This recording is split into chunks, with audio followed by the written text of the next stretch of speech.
안녕하세요. 신영걸 교수입니다. 12장 수익 중에서 7번째 시간입니다. 벌써 7번째입니다. 우리 교재 888페이지로 가보면 마지막 토픽이 나오는데요. 4절 기타의 고려사항인데 기타 하니까 굉장히 부수적이고 별로 중요하지 않은 걸로 오해할 수 있겠습니다. 굉장히 중요합니다. 모두 11가지 토픽이 있고요. 이번 시간에 이걸 다 할 수는 없고 하여튼 시간이 될 때까지 회계 처리를 설명하겠습니다. 먼저 계약원가인데요. 계약원가는 두 가지로 나뉩니다. 계약체결 중분원가, 계약 이행원가. 처음 듣는 용어들이죠. 굉장히 어색한데 계약체결 중분원가는 이런 거예요. 고객과 계약을 애초에 체결을 안 했어.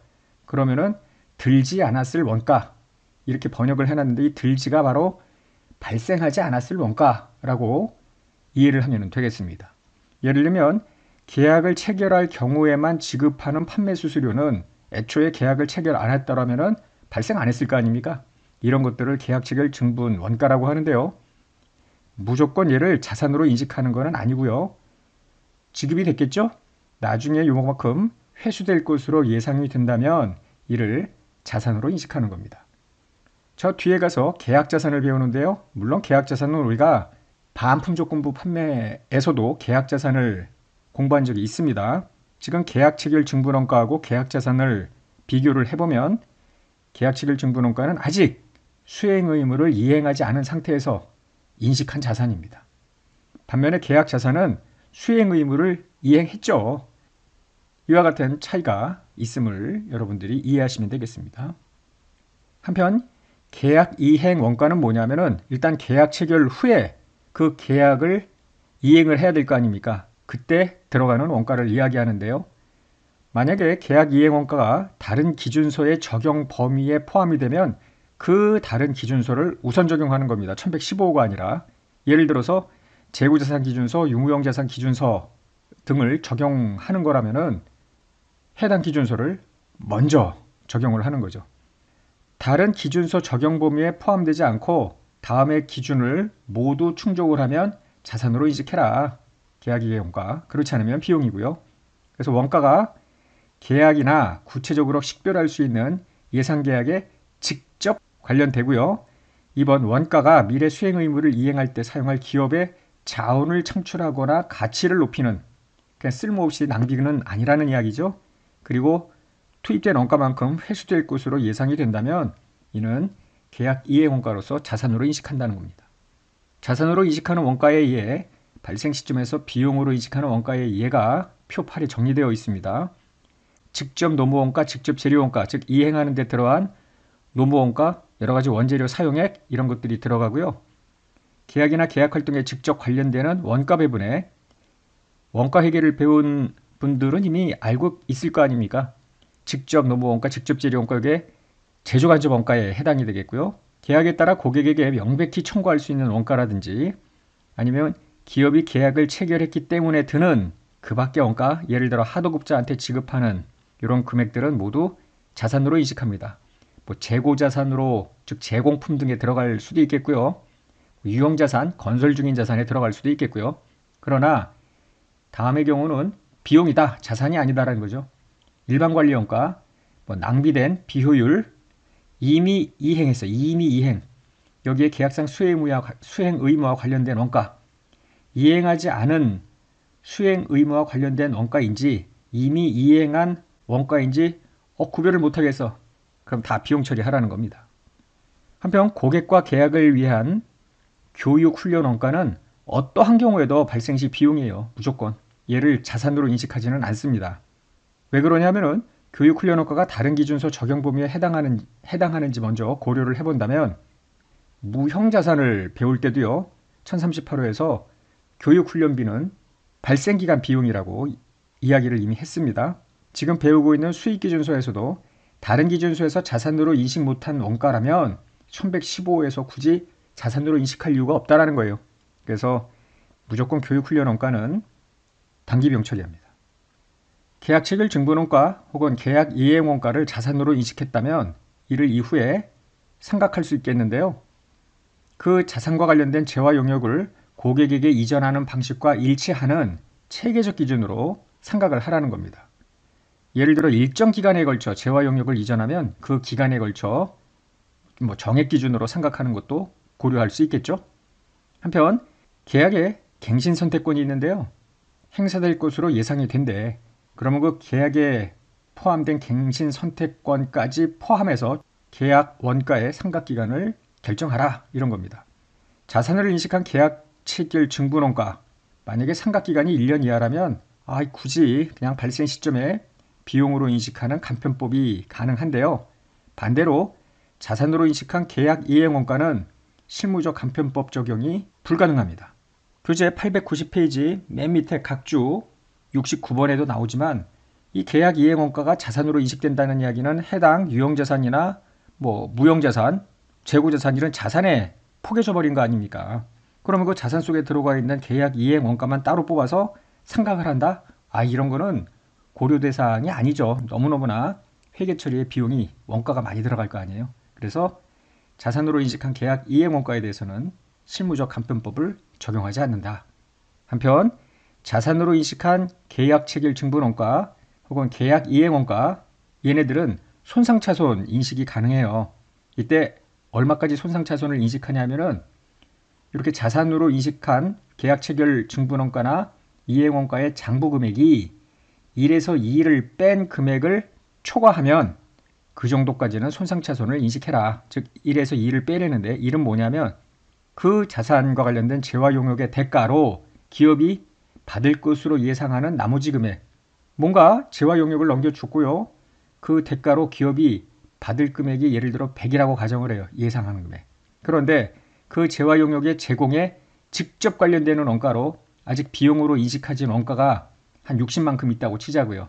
그럼 요 40만큼이 결국은 궁극적으로 경제적 효익으로 들어올 금액이라고 볼 수도 있잖아요. 대가, 받을 대가, 발생한 원가, 아직 비용으로 인식 안 한. 그래서 1에서 2를 뺀 금액이 40인데 만약에 자산으로 인식한 이 계약원가의 장부금액이 뭐 75나 그럼 75가 장부금액인데 순수하게 회수할 어떤 경제적 효익은 40밖에 안 되니까 75에서 40으로 감액을 하라는 이야기예요. 손상차손 인식하고. 한편 자산 인식한 계약 체결 증분원가 또는 계약 이행원가 손상차손을 인식하기 전에 다른 기준소에 따라서 관련 인식한 자산의 손상차손이 있으면 이를 먼저 인식한다. 즉 계약 체결 증분원가가 유형자산에 들어가 있는데 유형자산 기준소에 따라서 손상차손을 먼저 인식할 거면 걔를 먼저 인식한 후에 1115호에 따른 손상의 인식을 하라는 이야기입니다. 물론 손상을 인식한 후 손상 상황이 사라지거나 개선됐으면 환입을 인식할 수 있고요. 사장에서 배웠던 대로 환입은 당연히 환입 한도가 있죠. 애초에 손상을 인식하지 않았더라면 계상되었을 자산까지가 자산의 장부금액이 손상차손 환입의 한도입니다. 예제 31번을 볼게요. 계약원가의 자산화 여부와 관련된 문제인데요. 갑회사는 1년도 초에 4년 동안 고객과 어떤 계약을 체결했냐면은 정보기술자료센터를 관리하는 용역계약을 체결을 했대요. 4년 이후에 계약을 1년 단위로 리뉴얼할 수 있대. 그런데 평균 고객기간은 6년이래요. 나중에 계약 원가를 자산으로 처리했을 때 상각비를 계산을 해야 되는데요. 계약기간 4년이 아니라 리뉴얼 할 수 있는, 즉 1년 단위로 갱신을 할 수 있는데 평균 고객이 6년간 계약을 유지를 했다는 거 아닙니까? 그럼 6년에 걸쳐서 상각을 하면 되겠습니다. 갑은 계약 체결 과정에서 다음과 같은 원가가 들었대요. 영업사원 수수료가 요거네만, 요거는 계약 체결에 성공한 대가로 지급하는 것이고요. 회수될 것으로 예상이 된대. 요게 바로 계약 체결 증분원가죠. 애초에 이 계약을 체결하지 않았더라면 이런 영업사원 수수료는 없었을 거 아니에요. 근데 계약을 체결했더라도 체결 과정에서 실사를 위한 법률 수수료라든지 제안서 제출을 위한 교통비 같은 경우는 계약 체결을 하지 않았더라면 들지 않았을 원가에 해당이 안 되는 거 아니에요. 따라서 이거는 계약 체결 증분원가는 아닙니다. 한편 갑회사는 고객에게 용역을 제공하기 전에 고객 시스템에 접근할 수 있는 기술 플랫폼을 기업 내부에서 사용하기 위해 설계하고 구축을 했대요.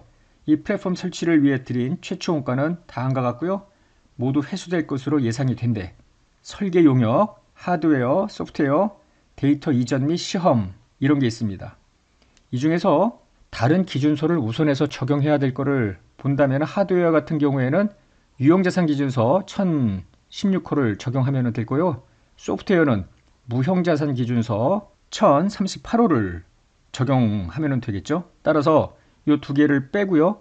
나머지 설계 용역이라든지 데이터 이전, 시험 요거를 지금 1115 계약 원가의 자산화에다가 적용을 하면 되겠습니다.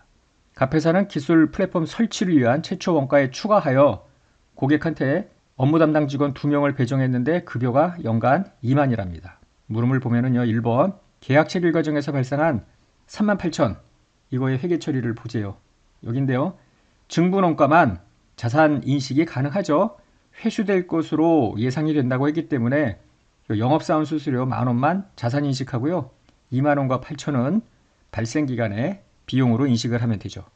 한편 2번 기술 플랫폼 설치를 위한 46만원과 급여 2만원의 회계 처리를 설명하자라는 건데 좀 전에 설명드린 것처럼 20만과 18만은 해당 유형자산이나 무형자산으로 자산 처리를 하고요. 요 5만원과 3만원 합쳐서 8만원이 1115호를 적용하는 자산으로 인식할 수 있는 계약원가가 되겠죠. 한편 직원의 급여는 자원을 창출하거나 가치를 높인다고 볼 수는 없죠. 발생 시점에서 비용으로 인식을 하면 됩니다. 물음 3번 물음 1과 관련해서 자산으로 인식한 계약체결 증부원가, 계약이행원가 이 삼각에 대한 회계 처리를 설명하라는데요. 계약체결 증부원가 10,000원 하고요. 계약이행원가 8만원 얘는 처음에 이야기를 한 것처럼 4년이 아니라 6년에 걸쳐 삼각을 하면 되겠습니다. 교재 893페이지에는 계약자산, 수취채권, 계약부채가 있는데 계약자산 반품 조건부 판매에서 한번 본 적 있죠? 수취채권이야 회계 원리 시간부터 봤던 내용이고요. 계약부채, 건설공사에서 미청구공사, 초과청구공사 이런 거 배울 때 초과청구공사가 보통 실무에서 계약부채로 표시된다는 이야기도 했었습니다. 자, 한번 제대로 그 의미를 살펴보고 관련 문제도 풀어보자고요. 계약자산은 고객이 대가를 지급하기 전 또는 지급기일 전에 기업이 고객한테 재화나 용역의 이전을 수행했어. 그럼 자기가 할 건 다 했으니 자산을 인식하는 것입니다. 그래서 차변에 계약자산, 반면에 수취채권이라면은 대가를 받을 무조건적인 권리가 수취채권입니다.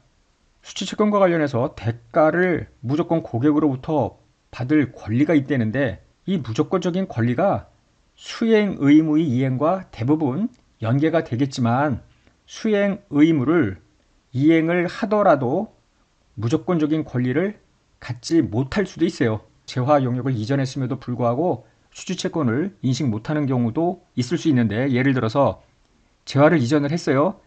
그 다음에 재화를 마저 이전해야만 처음에 이전한 재화에 대한 대가를 수취할 수 있는 권리가 발생하는 경우에는 이행을 했더라도 요거는 수익을 인식을 하면서 차변은 계약자산이지 수취채권이 아닙니다. 이와 같이 계약자산과 수취채권을 IFRS에서 굳이 구별하는 이유는 뭐냐면은 재무제표 이용자가 딱 봤을 때 계약자산, 수취채권 모두 자산이잖아요. 근데 기업의 권리와 관련된 위험이 서로 다르다라는 거죠. 아무래도 수취채권은 대가를 받은 무조건적인 권리가 있으니 계약자산보다는 리스크가 적을 것 아닙니까? 그래서 관련된 위험에 대한 목적적합한 정보를 제공할 수 있다는 겁니다. 수행 의무를 이행하기 전에도 대가를 받을 무조건적인 권리를 가질 수 있습니다. 이건 또 뭐지? 무조건적인 권리는 뭔가 이행을 한 다음에 인식을 하는 것 같은데 자, 예를 들어서 재화 용역을 공급하기도 전에 고객이 대가를 지급하도록 요구하는 취소불능 계약을 체결을 한 거예요. 예를 들면은 먼저 전체 거래가격 중 반을 나한테 다오. 그러면 내가 재화 용역을 공급하겠다. 선수금 개념인데요. 이게 만약에 취소불능 계약이라면은 그러면은 그거만큼 회사는 반드시 수취할 수 있는 어떤 권리이기 때문에 아직 재화 용역을 이전하기 전에라도 수취채권을 인식할 수 있겠다는 거예요. 그럼에도 불구하고 대가를 받은 무조건적인 권리를 갖는다고 해서 차변의 수취채권, 대변이 수익 이런 거는 아니에요. 왜냐하면은 아직 재화 용역이 이전이 안 됐잖아요. 무조건 대변의 수익은 재화 용역에 이전하고 연계가 돼야 된다. 이런 겁니다. 뒤에 예를 보겠습니다만은 이런 경우에 대가를 받을 무조건적인 권리를 갖게 되더라도 차변이 수취채권입니다. 대변은 매출이 아니라고 그랬잖아요. 아직 수행 의무를 이행 안 했으니까. 따라서 밑에 보게 될 계약 부채를 대변에 인식하는 거예요. 이런 경우에. 계약자산, 수취채권 모두 손실충당금 인식 대상입니다. 다만 계약자산, 수취채권 모두 크레딧 리스크, 신용 위험에 노출은 되지만 계약자산 같은 경우에는 수행 위험, 즉 재화나 용역을 이전해 주어야 할 그 수행 의무를 다 이행 못할 수도 있잖아요. 그와 같은 위험에 추가로 노출이 더 된다 이렇게 생각을 하면 되겠고요. 계약 자산과 대비되는 계약 부채가 있는데 고객에게 재화나 용역을 이전하기 전에 고객으로부터 받은 대가, 선수금 아닙니까? 일반적으로. 그게 바로 계약 부채입니다. 향후 수행 의무를 이전하면 계약 부채를 대변에서 차변으로 죽이고 이를 수익으로 대체하면 되겠죠. 자, 연속되는 예를 풀어보겠습니다. 먼저 10번인데요. 갑회사는 고객에게 제품 A와 B를 이전하고 대가로 1,000을 받기로 1년도 초에 계약을 체결을 했대요. 계약에서는 제품 A를 먼저 인도하고요. 이후 제품 B를 인도해야 비로소 대가 1,000을 받을 수 있도록 되어 있대요. 갑회사는 제품 A, B를 이전하기로 한 약속을 수행 의무로 식별을 하고요. 상대적 개별 판매 가격에 기초해서 이 1,000을 A에 대해서는 400, B에 대해서 600 이렇게 배분을 했대요. 제품 A와 B의 이전 시점에서 어떻게 회계 처리할 거냐라는 건데요. 제품 A를 이전하는 순간에 이전을 했으니까 수익은 인식해야지 매출. 그러나 무조건 400의 대가를 받을 권리가 생기는 건 아니잖아요. B를 인도해야 비로소 받을 수 있다고 했으니까 계약 자산입니다. 한편 B를 이전할 때 매출 수익 600을 인식을 하면서 드디어 B까지 인도를 했으니까 무조건적으로 수취할 또 권리가 생기죠. 1000 그리고 이때 잡았던 계약자산 400을 함께 죽이면 되겠습니다. 이제 11번 볼게요. 계약부채, 수취채권 함께 들어가는 건데 먼저 경우 1입니다. 취소할 수 있는 경우 2로 가면 취소할 수 없는으로 바뀔 거예요. 비교를 해봅시다. 갑은 1년도 3월 말에 고객에게 제품을 이전하는 취소할 수 있는 계약을 1년도 초에 체결을 했대. 계약은 1년도 1월 1일 날 체결을 하고요. 제품 이전하는 시점은 3월 말입니다. 고객은 1월 말에 대가 1,000을 지급하도록 되어 있어요. 지급해야 하나 실제로 1월 말에 지급 안 하고 3월 1일에 1,000을 지급을 했대. 자, 일자별로 회계 처리하자라는 겁니다. 그럼 일단 1월 1일에는 할 거는 없고요. 계약 체결한 날. 자, 1월 30일에 회사는 1,000을 받아야 할 거 아닙니까? 그러나 취소 가능 계약이기 때문에 각 당사자가 집행 가능한 권리 혹은 집행 가능한 의무 둘 다 없다는 거예요. 따라서 아무런 회계 처리도 하지 않습니다.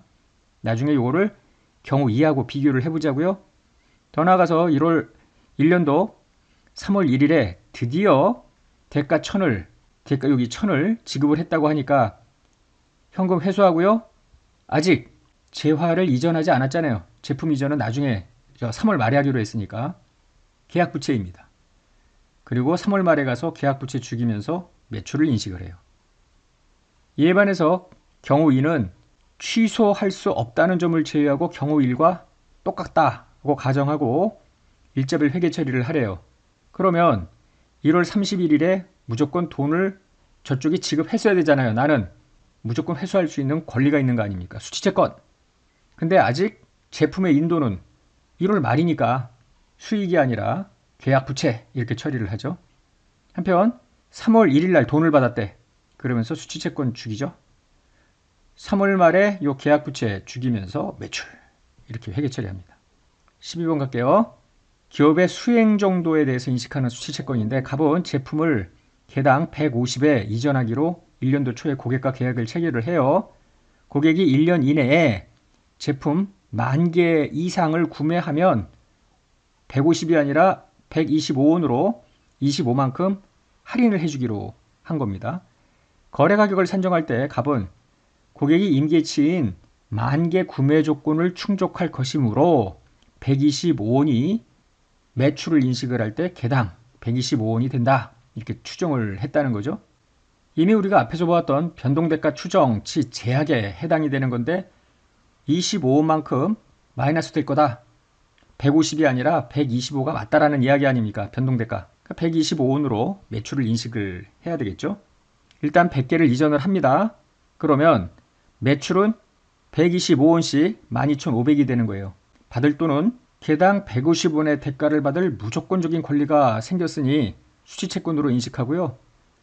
요 두 금액의 차이 25원씩 100개는 계약부채, 환불부채 이런 식으로 구분을 합니다.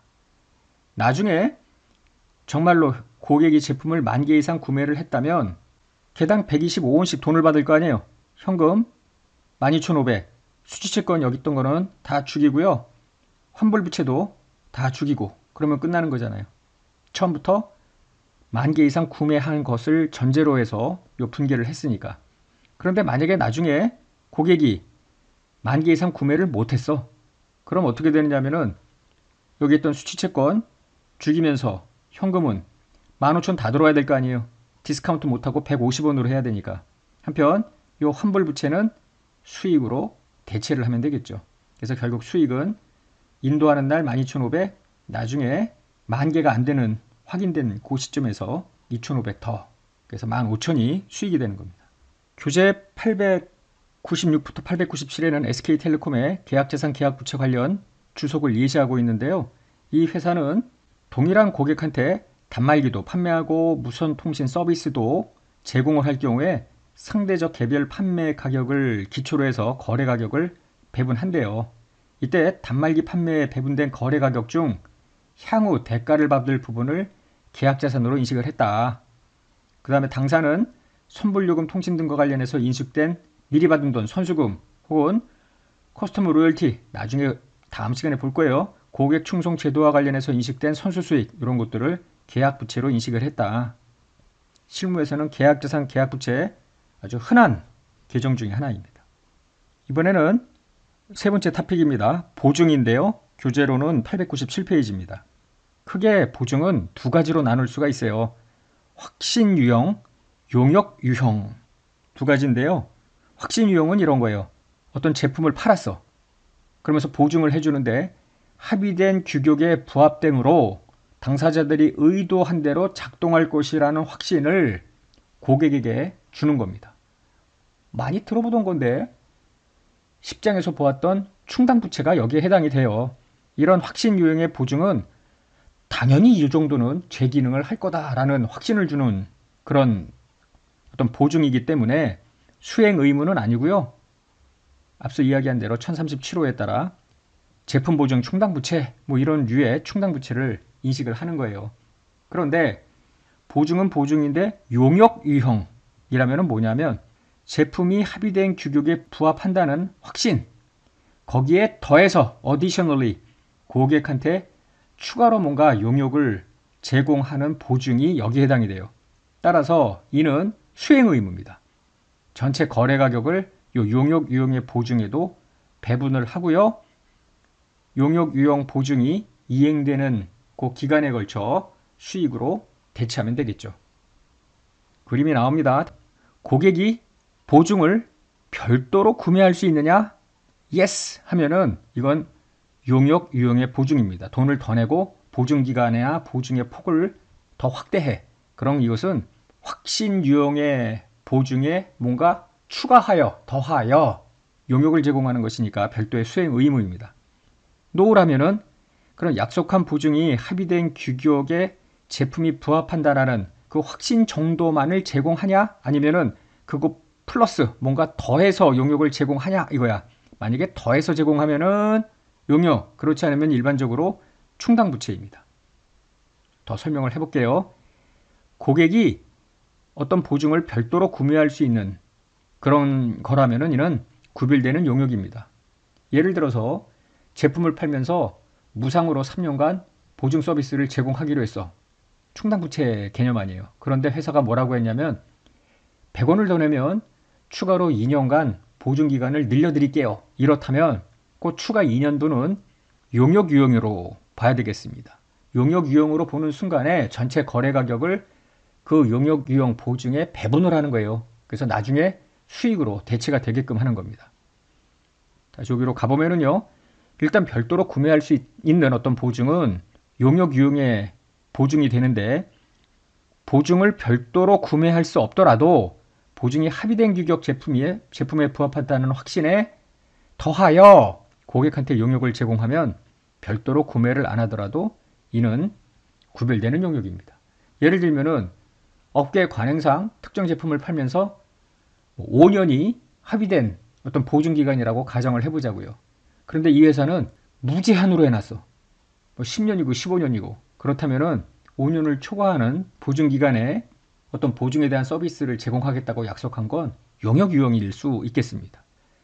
용역 유형 보증 여부를 판단할 때 고려 요소로는 법률에서 보증을 요구하냐, 보증기간이 5년이냐 10년이냐 뭐 이런 거고요. 기업이 수행하기로 약속한 업무의 특성 등을 고려하라는 겁니다. 이 구별되는 용역이 있다면 얘는 하여튼 별도의 수행 의무이기 때문에 거래가격 배분 대상이라는 것입니다. 계속 보증 이야기를 해보는데요. 어떤 법이 있는데 그 법에 때문에 제품의 손해 등에 대해서 기업이 보상하도록 요구를 해. 그러면 이런 법률 때문에 별도의 수행 의무가 생기지는 않습니다. 수행 의무라는 것은 뭐냐면 수익을 인식한다라는 거 아닙니까? 나중에 이거는 충당부채 인식 대상일 뿐입니다.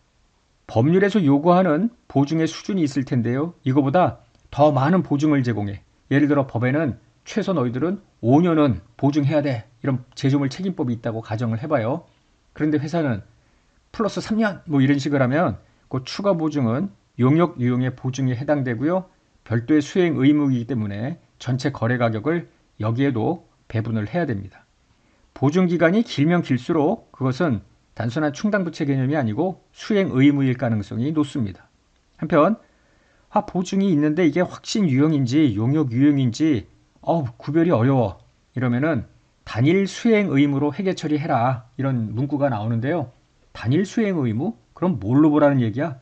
뭘로 보긴요. 수행 의무라고 했잖아. 하나의 수행 의무. 수행 의무는 잠재적으로 나중에 수익으로 대체될 그런 의무 아닙니까? 용역 유형의 보증으로 보고 거래 가격을 배분하면 됩니다. 13번 볼까요? 제품을 제조 판매하는 갑은 고객한테 제품 구매에 따른 보증을 제공을 하는데 보증은 제품이 약정된 규격에 따르고 적어도 1년 동안은 약속한 대로 작동할 것이라는 보장을 해요. 이것은 확신 유형의 보증이겠죠? 그 계약에서는 고객한테 추가 원가 없이 그 제품의 작동 방법에 대한 20시간의 훈련 용역을 받을 권리도 제공을 합니다. 여기서 이런 계약에서 구별되는 수행 의무는 뭐냐라는 건데요. 일단 제품을 이전해 주어야 되는 어떤 수행 의무와 훈련 용역도 제공을 한다고 했죠. 이 각각은 고객이 제품을 이전받을 때, 훈련 용역을 이전받을 때 각각 효익을 얻을 수 있고 효익을 얻을 수 있기 때문에 예전에 우리가 배웠던 문단 27의 1에 따라서 두 가지는 구별이 되는 겁니다.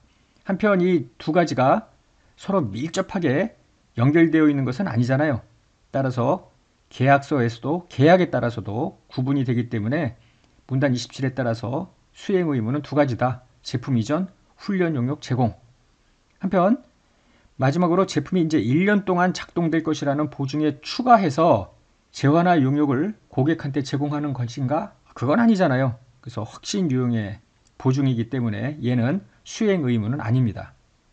반면에 만약에 이 확신 유형의 보증이 뭔가 용역 유형의 보증의 성격이야. 훨씬 더 많은 보증을 제공하기로 했다면은 이때는 수행 의무가 세 가지가 되겠죠. 근데 그렇지 않으면은 두 가지 제품 용역, 제품 이전, 훈련 용역 두 가지고요.